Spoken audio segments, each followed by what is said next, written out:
ആകാശവാണി. നമസ്കാരം. വാർത്തകൾ വായിക്കുന്നത് ബിന്ദു വിനോദ്.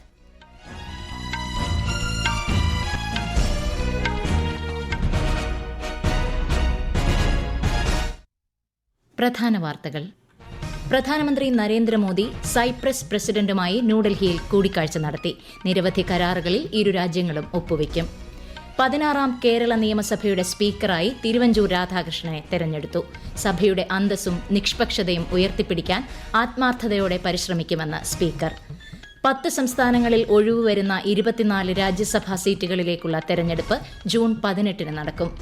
അതിർത്തികളിലെ വെല്ലുവിളി നേരിടാൻ സംയോജിതവും സമഗ്രവുമായ സുരക്ഷാ സംവിധാനം ആവശ്യമെന്ന് കേന്ദ്ര ആഭ്യന്തരമന്ത്രി അമിത്ഷാ. ഇന്ന് അന്താരാഷ്ട്ര ജൈവ വൈവിധ്യ ദിനം. രാജ്യത്തെ പരിസ്ഥിതി സംരക്ഷണ പ്രവർത്തകർക്ക് ആദരമർപ്പിച്ച് കേന്ദ്ര സഹമന്ത്രി കീർത്തിവർദ്ധൻ സിംഗ്.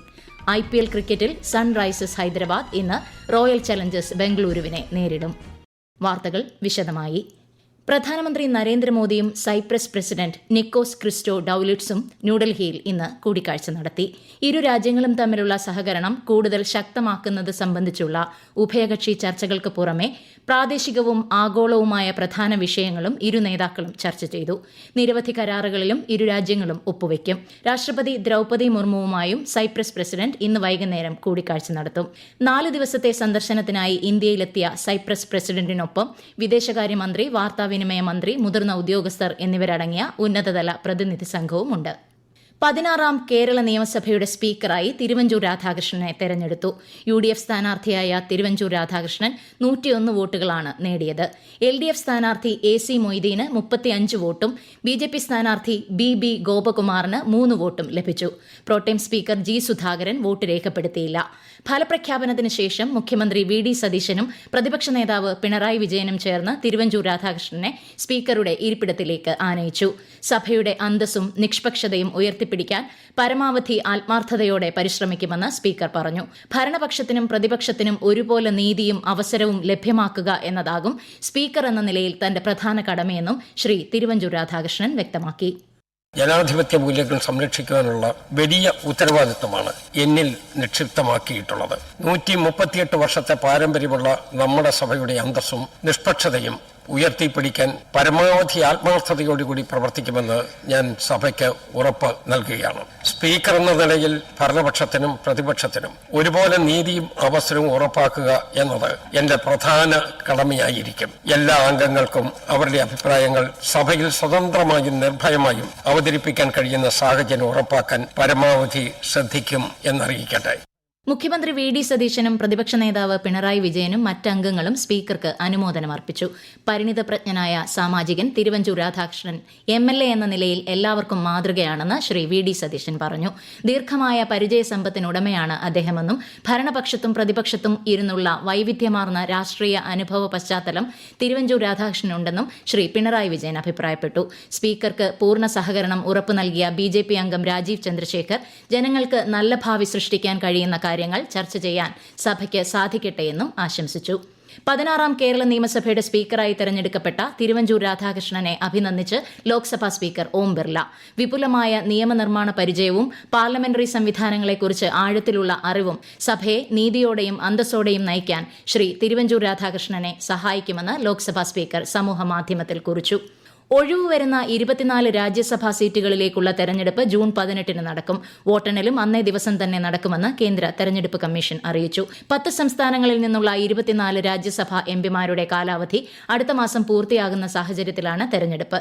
രാജ്യസഭാ പ്രതിപക്ഷ നേതാവ് മല്ലികാർജ്ജുൻ ഖാർഗെ, മുൻ പ്രധാനമന്ത്രി HD ദേവഗൌഡ, കേന്ദ്ര സഹമന്ത്രി ജോർജ് കുര്യൻ എന്നിവരുൾപ്പെടെയുള്ള അംഗങ്ങളുടെ കാലാവധിയാണ് അടുത്ത മാസം അവസാനിക്കുന്നത്.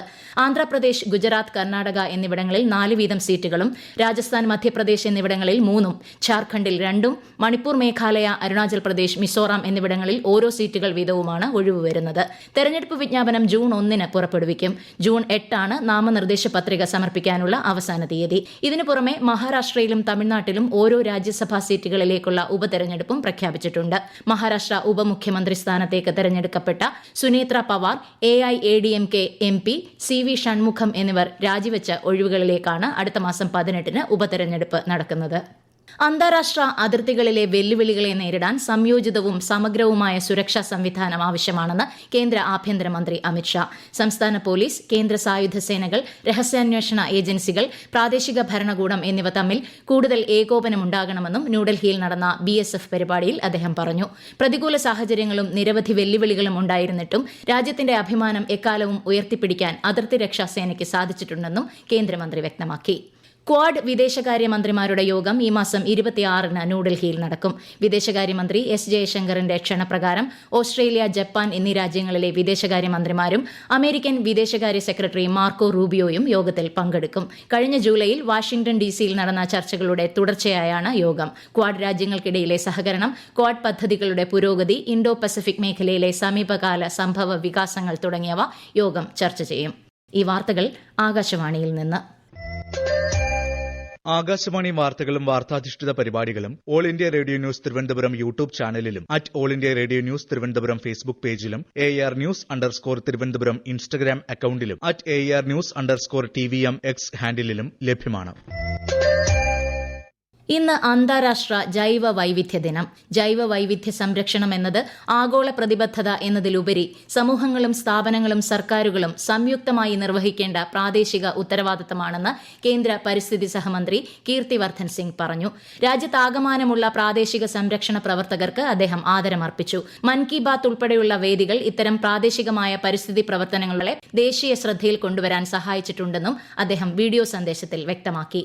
Conservation cannot depend only on national policies, as care for nature must grow from the grassroots. Nationwide efforts are being undertaken for implementing the Kunming-Montreal Global Biodiversity Framework into real action. Programs like Mission Sahibhagita encourage people to take part in managing wetlands and ecosystems. This ensures that conservation is inclusive, transparent, and people-driven.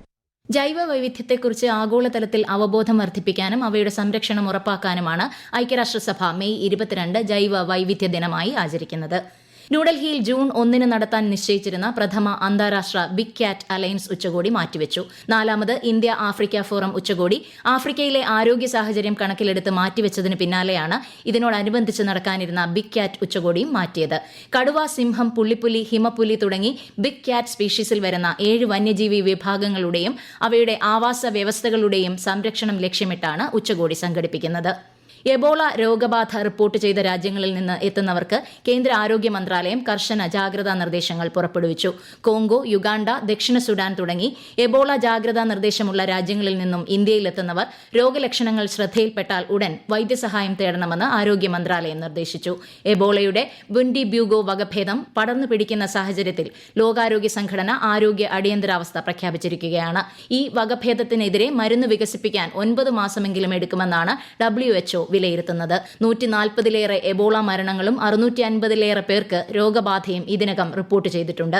അതേസമയം African രാജ്യങ്ങളിലെ Ebola സാഹചര്യം കണക്കിലെടുത്ത് ആരോഗ്യമന്ത്രി K. മുരളീധരന്റെ അധ്യക്ഷതയിൽ ഇന്നലെ സംസ്ഥാന ദ്രുതകർമ്മ സമിതി യോഗം ചേർന്നു. IPL ക്രിക്കറ്റിൽ സൺറൈസേഴ്സ് ഹൈദരാബാദ് ഇന്ന് റോയൽ ചലഞ്ചേഴ്സ് ബംഗളൂരുവിനെ നേരിടും. രാത്രി 7:30-ന് ഹൈദരാബാദിലാണ് മത്സരം. ഇന്നലെ നടന്ന കളിയിൽ ചെന്നൈ സൂപ്പർ കിങ്സിനെതിരെ ഗുജറാത്ത് ടൈറ്റൻസ് 89 റൺസിന് വിജയിച്ചു. 2019-ലെ പുൽവാമ ഭീകരാക്രമണത്തിന്റെ മുഖ്യ സൂത്രധാരന്മാരിൽ ഒരാളായ ഹംസ ബുർഹാൻ കൊല്ലപ്പെട്ടു. പാക് അധീന കശ്മീരിൽ ഇന്നലെ അജ്ഞാതർ നടത്തിയ വെടിവയ്പിലാണ് മരണം. പത്താൻകോട്ട് ജമ്മു ദേശീയപാത 44-ൽ ഇന്റർനെറ്റ് ബന്ധിത CCTV ക്യാമറ സ്ഥാപിച്ച് പാകിസ്ഥാൻ ഏജന്റുമാർക്ക് വേണ്ടി ചാരപ്രവർത്തനം നടത്തിയ ഒരാളെ പഞ്ചാബ് പോലീസ് അറസ്റ്റ് ചെയ്തു. ബൽജിത് സിംഗ് ആണ് അറസ്റ്റിലായത്. പ്രധാന വാർത്തകൾ വീണ്ടും. പ്രധാനമന്ത്രി നരേന്ദ്രമോദി സൈപ്രസ് പ്രസിഡന്റുമായി ന്യൂഡൽഹിയിൽ കൂടിക്കാഴ്ച നടത്തി. നിരവധി കരാറുകളിൽ ഇരു രാജ്യങ്ങളും ഒപ്പുവയ്ക്കും. 16ാം കേരള നിയമസഭയുടെ സ്പീക്കറായി തിരുവഞ്ചൂർ രാധാകൃഷ്ണനെ തെരഞ്ഞെടുത്തു. സഭയുടെ അന്തസ്സും നിഷ്പക്ഷതയും ഉയർത്തിപ്പിടിക്കാൻ ആത്മാർത്ഥതയോടെ പരിശ്രമിക്കുമെന്ന് സ്പീക്കർ. 10 സംസ്ഥാനങ്ങളിൽ ഒഴിവ് വരുന്ന 24 രാജ്യസഭാ സീറ്റുകളിലേക്കുള്ള തെരഞ്ഞെടുപ്പ് ജൂൺ 18-ന് നടക്കും. അതിർത്തികളിലെ വെല്ലുവിളി നേരിടാൻ സംയോജിതവും സമഗ്രവുമായ സുരക്ഷാ സംവിധാനം ആവശ്യമെന്ന് കേന്ദ്ര ആഭ്യന്തരമന്ത്രി അമിത്ഷാ. ഇന്ന് അന്താരാഷ്ട്ര ജൈവ വൈവിധ്യ ദിനം. രാജ്യത്തെ പരിസ്ഥിതി സംരക്ഷണ പ്രവർത്തകർക്ക് ആദരമർപ്പിച്ച് കേന്ദ്ര സഹമന്ത്രി കീർത്തിവർദ്ധൻ സിംഗ്. IPL ക്രിക്കറ്റിൽ സൺറൈസേഴ്സ് ഹൈദരാബാദ് ഇന്ന് റോയൽ ചലഞ്ചേഴ്സ് ബംഗളൂരുവിനെ നേരിടും.